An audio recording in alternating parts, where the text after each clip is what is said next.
Evolução em Dois Mundos. 10º livro da coleção A Vida no Mundo Espiritual. Ditado pelo espírito André Luiz e psicografado pelos médiuns brasileiros Francisco Cândido Xavier e Valdo Vieira, em 1958 e publicado em 1959. Parte 1, capítulo 20, Corpo Espiritual e Religiões. Responsabilidade e consciência. À medida que a responsabilidade se apossou do espírito, iluminou-se a consciência do homem.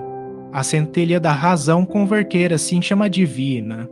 A inteligência humana entendeu a grandeza do universo e compreendeu a própria humildade, reconhecendo em suas entranhas a ideia inalienável de Deus. Conduzindo-se, então, de modo racional, experimentou profundas transformações.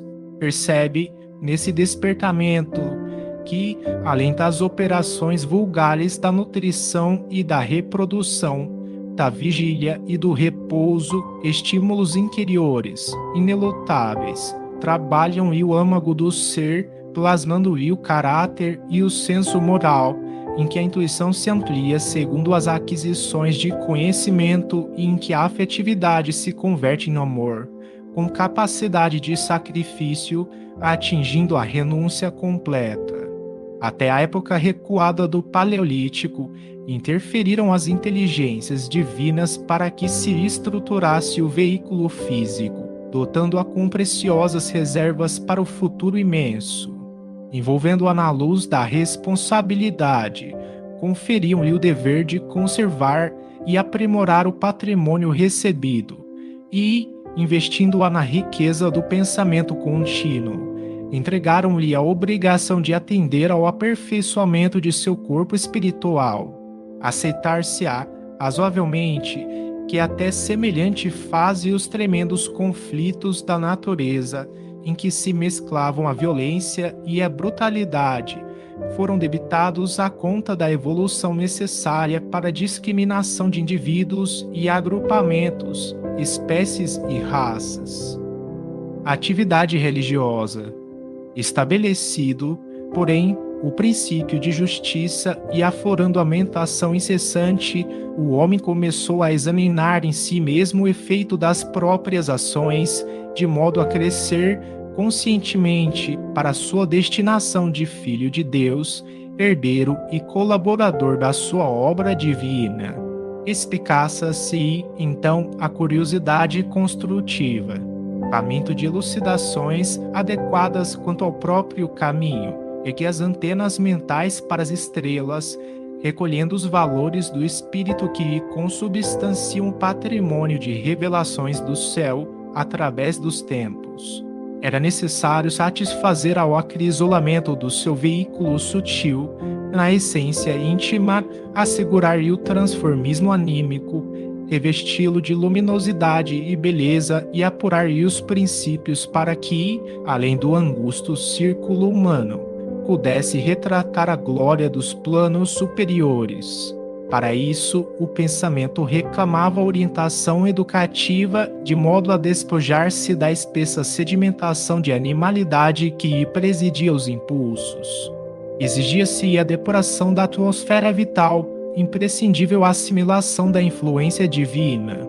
E a atividade religiosa nasceu por Instituto Mundial de Higiene da Alma, traçando ao homem diretrizes à nutrição psíquica, de vez que, pela própria perspiração, exterioriza os produtos que elabora na usina mental, em forma de eflúvios eletromagnéticos, os quais se corporificam em movimento, os reflexos dominantes, influenciando o ambiente e sendo por ele influenciado.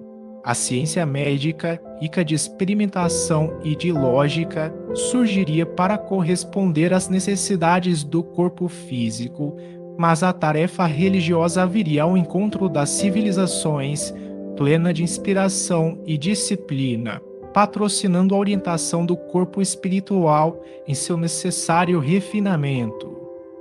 Enxerto revitalizador.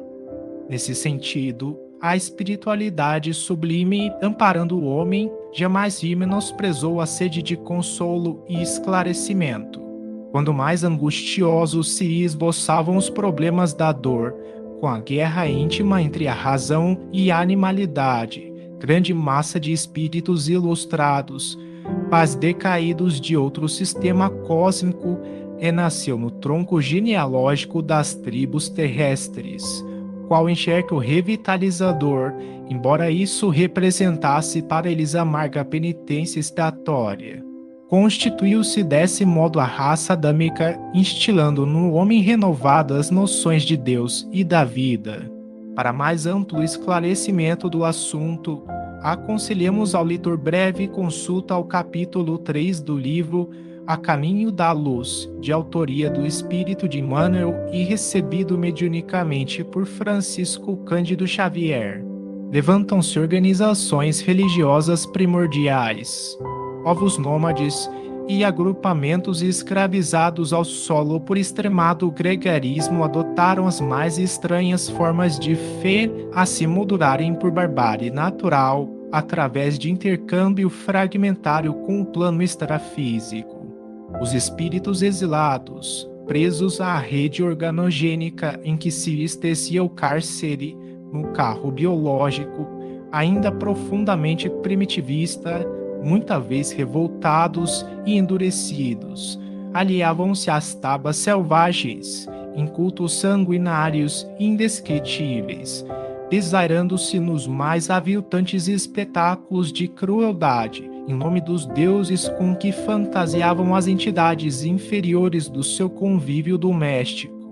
Alguns deles, no entanto, movidos de compunção, entraram em fervoroso arrependimento das culpas contraídas no mundo aprimorado de que provinham e, não obstante os embaraços que se antepunham aos sonhos de recuperação, começaram instintivamente a formar núcleos isolados para o cultivo de meditações superiores, em sagrados tentames de elevação.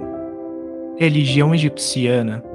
Depois de longos e porfiados milênios de luta espiritual, surge no mundo, como grupos por eles organizados, a China pré-histórica e a Índia védica, o Antigo Egito e civilizações outras que se perderam no abismo das eras, nos quais a religião assume aspecto enobrecido como ciência moral de aperfeiçoamento para mais alta ascensão da mente humana à consciência cósmica.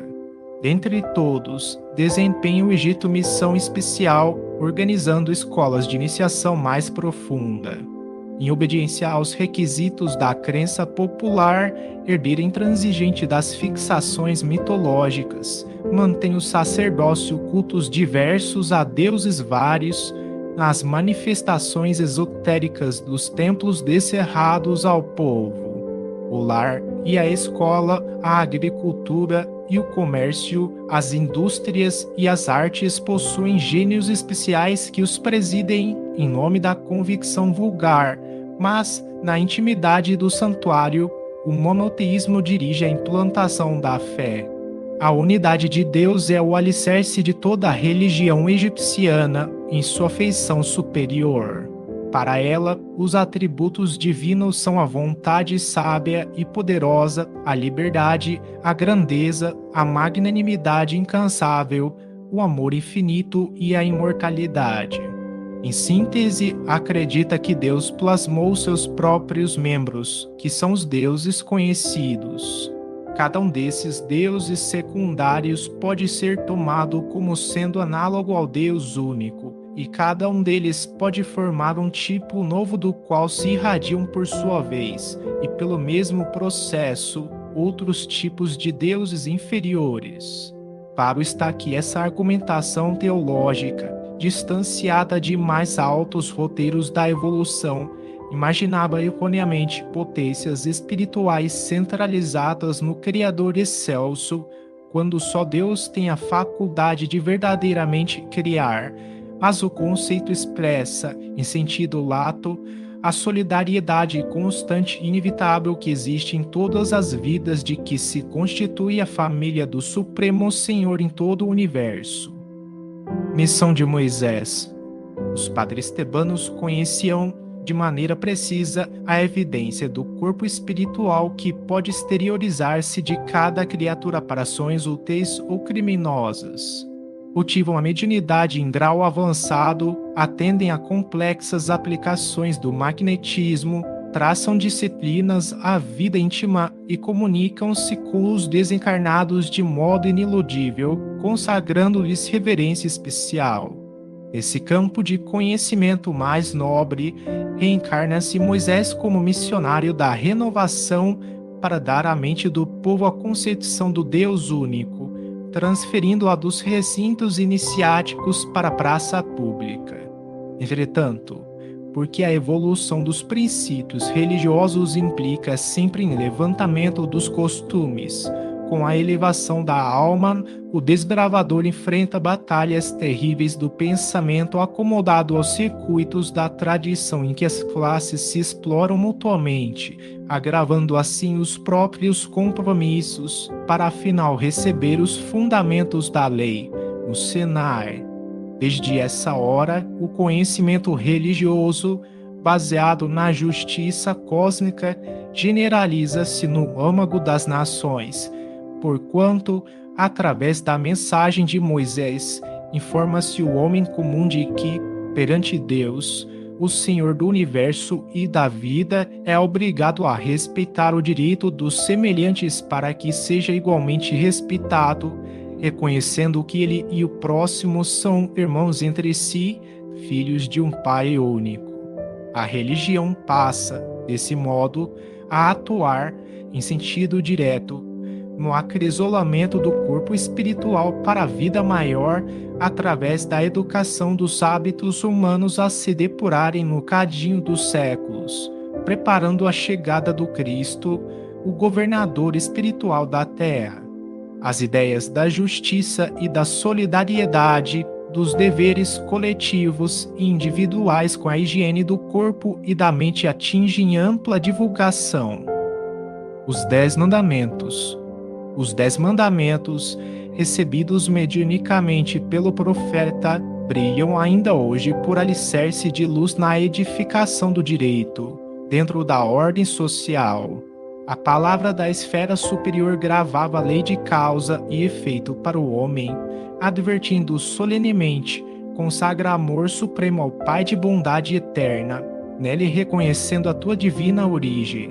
Precata-te contra os enganos do antropomorfismo, porque padronizar os atributos divinos absolutos pelos acanhados atributos humanos é cair em perigosas armadilhas da vaidade e do orgulho. Abstente de envolver o julgamento divino na estreiteza de teus julgamentos. Recorda o impositivo da meditação em teu favor e em benefício daqueles que te atendem na esfera de trabalho, para que possas assimilar com segurança os valores da experiência. Lembra-te de que a vida para com teus pais terrestres é sempre insovável por sua natureza sublime. Responsabilizar-te-ás pelas vidas que deliberadamente extinguires. Foge de obscurecer ou conturbar o sentimento alheio, porque o cálculo delituoso emite ondas de força desorientada que voltarão sobre ti mesmo.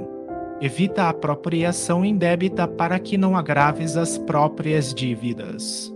Desterra de teus lábios toda palavra dolosa a fim de que se não transforme um dia em tropeço para os teus pés. Acautela-te contra a inveja e o despeito, a inconformação e o ciúme, aprendendo a conquistar alegria e tranquilidade ao preço do esforço próprio, porque os teus pensamentos te precedem os passos, plasmando-te hoje o caminho de amanhã. Jesus é a religião. Com Jesus, no entanto, a religião, como sistema educativo, alcança eminência inimaginável. Nem templos de pedra, nem rituais, nem hierarquias efêmeras, nem avanço ao poder humano. O mestre desaferrou-lhe as arcas do conhecimento enobrecido e distribui os tesouros. Dirige-se aos homens simples de coração, curvados para a gleba do sofrimento, e ergue-lhes a cabeça trêmula para o céu. Aproxima-se de quantos desconhecem a sublimidade dos próprios destinos e assopra-lhes a verdade, vazada em amor, para que o sol da esperança lhes renasça no ser. Abraça os deserdados e fala-lhes da providência infinita. Reúne, em torno de sua glória que a humildade escondia, os velhos e os doentes, os cansados e os tristes, os pobres e os oprimidos, as mães sofredoras e as crianças abandonadas, e entrega-lhes as bem-aventuranças celestes. Ensina que a felicidade não pode nascer das posses efêmeras que se transferem de mão em mão, e sim da caridade e do entendimento, da modéstia e do trabalho, da tolerância e do perdão. Afirma-lhes que a casa de Deus está constituída por muitas moradas, nos mundos que enxameiam o firmamento, e que o homem deve nascer de novo para progredir na direção da sabedoria divina. Proclama que a morte não existe e que a criação é beleza e segurança, alegria e vitória em plena imortalidade. Pelas revelações com que vence a superstição e o crime, a violência e a perversidade, paga na cruz o imposto de extremo sacrifício aos preconceitos humanos que lhe não perdoam a soberana grandeza, mas, reaparecendo redivivo, para a mesma humanidade que o escarnecera e crucificara, desvenda-lhe, em novo cântico de humildade, a excelsitude da vida eterna. Revivescência do cristianismo. Erige-se, desde então, o Evangelho em código de harmonia, inspirando o devotamento ao bem de todos até o sacrifício voluntário, a fraternidade viva, o serviço infatigável aos semelhantes e o perdão sem limites. Iniciam-se em todo o orbe imensas alterações. A crueldade metódica cede lugar à compaixão. Os troféus sanguinolentos da guerra desertam dos santuários. A escravidão de homens livres é sacudida nos fundamentos para que se anule de vez. Levanta-se a mulher da condição de limária para a dignidade humana. A filosofia e a ciência admitem a caridade no governo dos povos. O ideal da solidariedade pura começa a fugir sobre a fronte do mundo. Moisés instalara o princípio da justiça, coordenando a vida e influenciando-a de fora para dentro. Jesus inaugurou na terra o princípio do amor, a exteriorizar-se do coração de dentro para fora, traçando-lhe a rota para Deus. Eis que o cristianismo grandioso e simples ressurge agora no espiritismo, induzindo-nos à sublimação da vida íntima para que nossa alma se liberte da sombra que a densifica, encaminhando-se renovada para as culminâncias da luz. Pedro Leopoldo, Minas Gerais, Brasil, 13 de abril de 1958. Evolução em dois mundos. 10º livro da coleção A Vida no Mundo Espiritual, ditado pelo espírito André Luiz e psicografado pelos médiuns brasileiros Francisco Cândido Xavier e Valdo Vieira, em 1958 e publicado em 1959. Parte 1, capítulo 20, Corpo Espiritual e Religiões. Responsabilidade e consciência. À medida que a responsabilidade se apossou do espírito, iluminou-se a consciência do homem. A centelha da razão convertera-se em chama divina. A inteligência humana entendeu a grandeza do universo e compreendeu a própria humildade, reconhecendo em suas entranhas a ideia inalienável de Deus.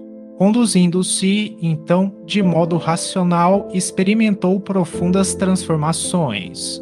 Percebe, nesse despertamento, que, além das operações vulgares da nutrição e da reprodução, da vigília e do repouso, estímulos interiores, inelutáveis, trabalham-lhe o âmago do ser, plasmando-lhe o caráter e o senso moral, em que a intuição se amplia segundo as aquisições de conhecimento e em que a afetividade se converte em amor, com capacidade de sacrifício, atingindo a renúncia completa.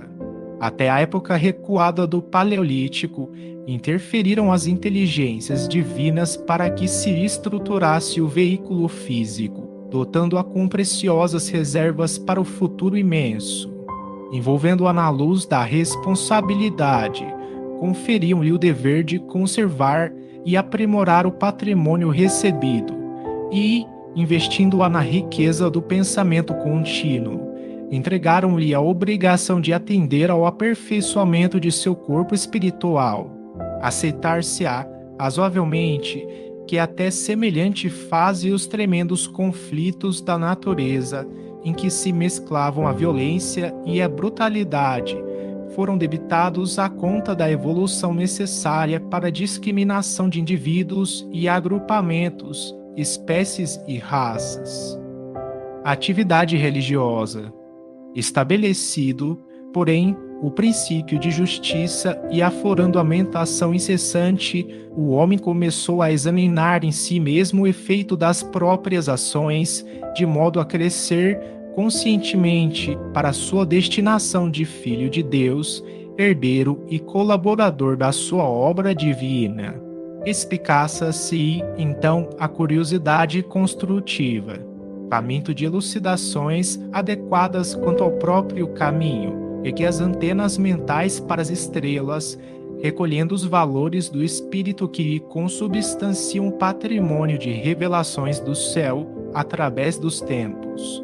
Era necessário satisfazer ao acrisolamento do seu veículo sutil, na essência íntima, assegurar-lhe o transformismo anímico, revesti-lo de luminosidade e beleza e apurar-lhe os princípios para que, além do angusto círculo humano, pudesse retratar a glória dos planos superiores.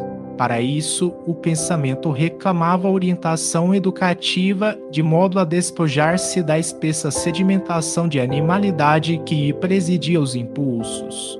Exigia-se a depuração da atmosfera vital, imprescindível assimilação da influência divina. E a atividade religiosa nasceu por Instituto Mundial de Higiene da Alma, traçando ao homem diretrizes à nutrição psíquica, de vez que, pela própria perspiração, exterioriza os produtos que elabora na usina mental, em forma de eflúvios eletromagnéticos, os quais se corporificam em movimento, os reflexos dominantes, influenciando o ambiente e sendo por ele influenciado. A ciência médica, rica de experimentação e de lógica, surgiria para corresponder às necessidades do corpo físico, mas a tarefa religiosa viria ao encontro das civilizações, plena de inspiração e disciplina, patrocinando a orientação do corpo espiritual em seu necessário refinamento. Enxerto revitalizador.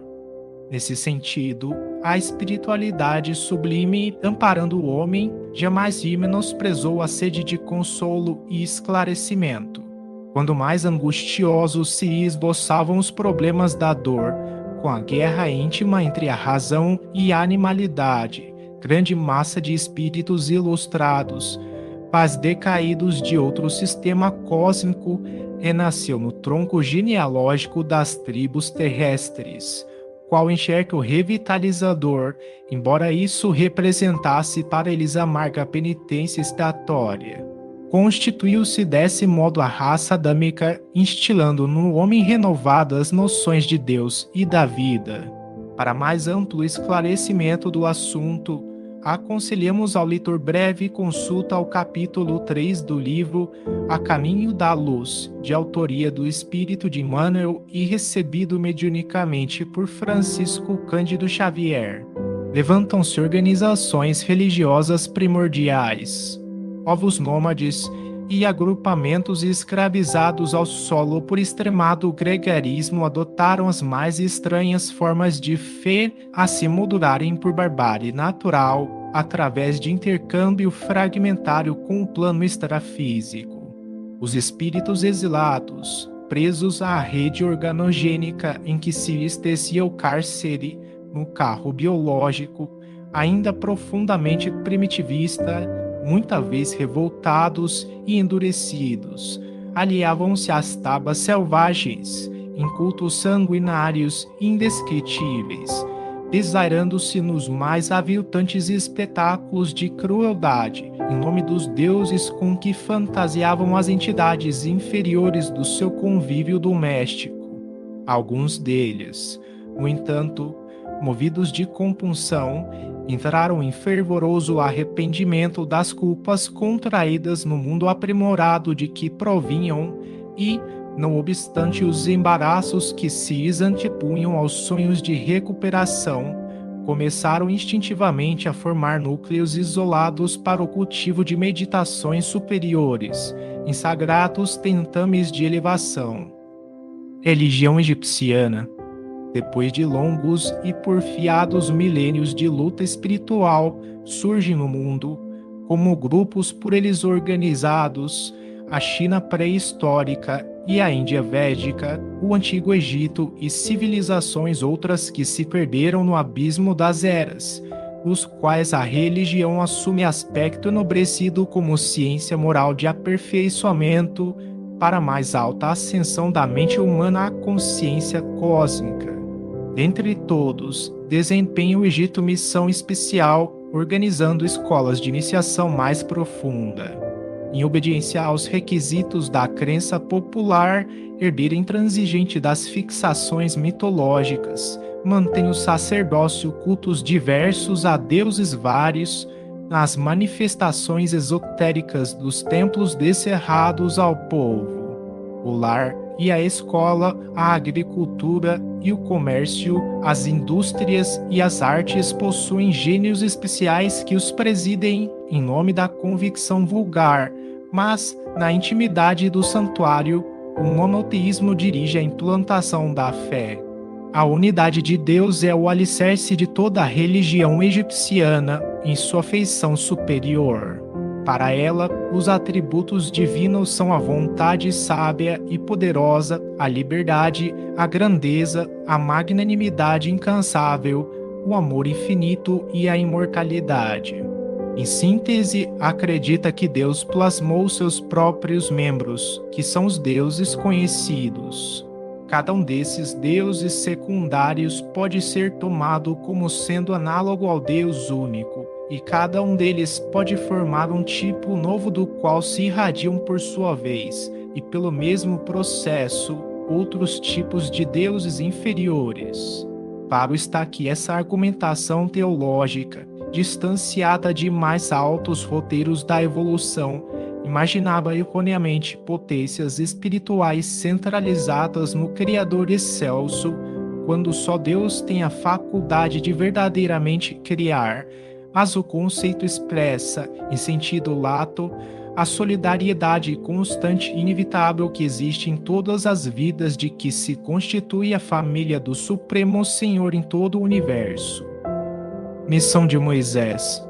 Os padres tebanos conheciam de maneira precisa a evidência do corpo espiritual que pode exteriorizar-se de cada criatura para ações úteis ou criminosas.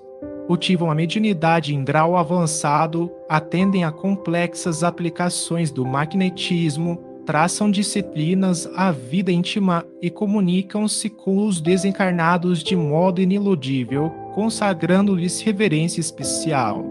Nesse campo de conhecimento mais nobre, reencarna-se Moisés como missionário da renovação para dar à mente do povo a concepção do Deus único, transferindo-a dos recintos iniciáticos para a praça pública. Entretanto, porque a evolução dos princípios religiosos implica sempre em levantamento dos costumes, com a elevação da alma, o desbravador enfrenta batalhas terríveis do pensamento acomodado aos circuitos da tradição em que as classes se exploram mutuamente, agravando assim os próprios compromissos, para afinal receber os fundamentos da lei, no Sinai.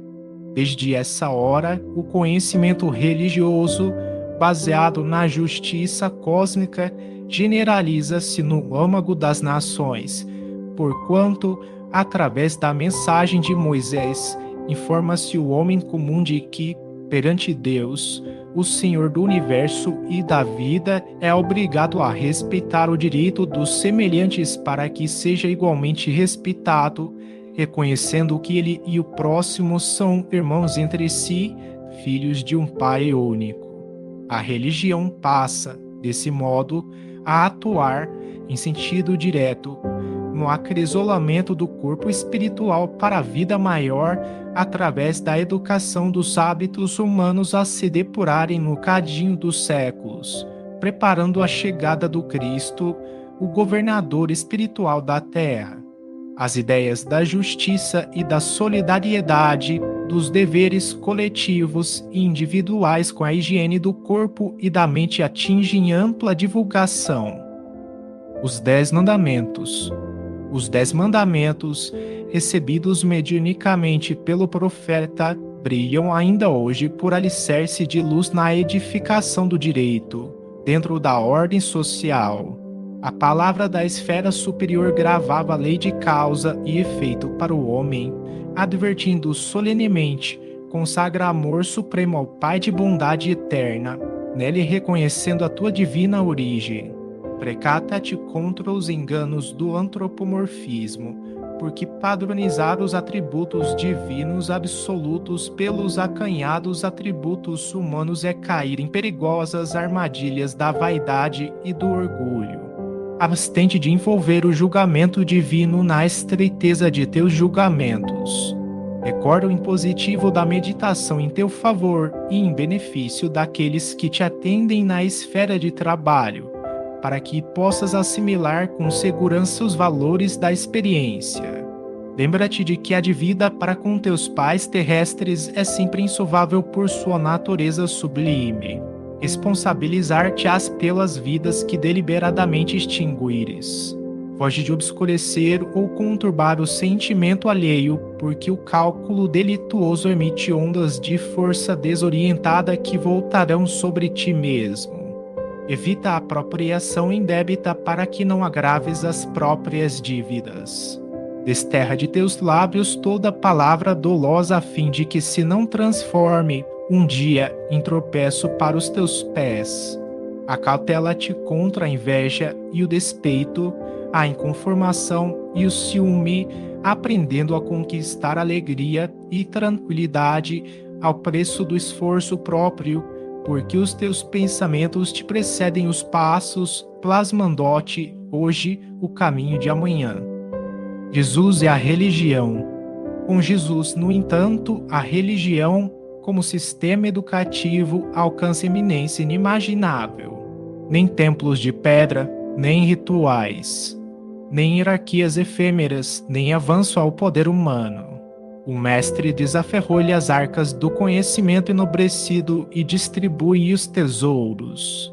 Dirige-se aos homens simples de coração, curvados para a gleba do sofrimento, e ergue-lhes a cabeça trêmula para o céu. Aproxima-se de quantos desconhecem a sublimidade dos próprios destinos e assopra-lhes a verdade, basada em amor, para que o sol da esperança lhes renasça no ser. Abraça os deserdados e fala-lhes da providência infinita. Reúne, em torno de sua glória que a humildade escondia, os velhos e os doentes, os cansados e os tristes, os pobres e os oprimidos, as mães sofredoras e as crianças abandonadas, e entrega-lhes as bem-aventuranças celestes. Ensina que a felicidade não pode nascer das posses efêmeras que se transferem de mão em mão, e sim da caridade e do entendimento, da modéstia e do trabalho, da tolerância e do perdão. Afirma-lhes que a casa de Deus está constituída por muitas moradas, nos mundos que enxameiam o firmamento, e que o homem deve nascer de novo para progredir na direção da sabedoria divina. Proclama que a morte não existe e que a criação é beleza e segurança, alegria e vitória em plena imortalidade. Pelas revelações com que vence a superstição e o crime, a violência e a perversidade, paga na cruz o imposto de extremo sacrifício aos preconceitos humanos que lhe não perdoam a soberana grandeza, mas, reaparecendo redivivo, para a mesma humanidade que o escarnecera e crucificara, desvenda-lhe, em novo cântico de humildade, a excelsitude da vida eterna. Revivescência do cristianismo.